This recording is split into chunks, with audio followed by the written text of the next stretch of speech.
এই মুহূর্তে আমার মোবাইল স্ক্রিনে যে ছবিটা দেখা যাচ্ছে সেই ছবিটা কিন্তু এখন ভাইরাল।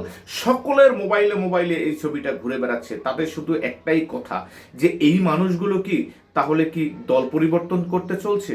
সত্যি আমিও দেখে কিন্তু অবাক হয়ে গেলাম।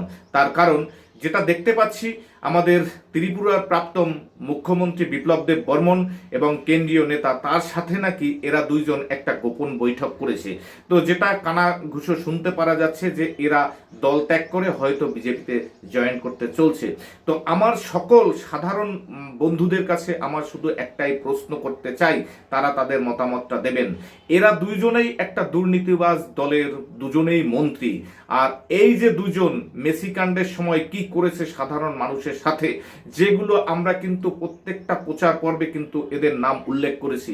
আর এই দুর্নীতিবাজ লোকগুলো যদি আমাদের আবার ভারতীয় জনতা পার্টিতে এসে অংশগ্রহণ করে, তাহলে সেই পার্টিটার কি ভাবমূর্তি ভালো থাকবে না খারাপ থাকবে, সেটা কমেন্ট বক্সে আপনারা কমেন্ট করে জানাবেন।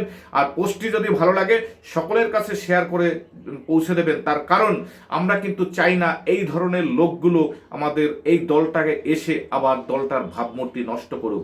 আপনারা কি বলেন বন্ধুরা? কমেন্ট বক্সে কমেন্ট করে জানাবেন। পোস্টটা পারলে প্রচুর পরিমাণে শেয়ার করবেন, যাতে আমাদের কেন্দ্রীয় নেতৃত্বর কাছে এই ভিডিওটা পৌঁছায় যে আমরা এই ধরনের মানুষকে আমাদের এই ভারতীয় জনতা পার্টিতে চাই না।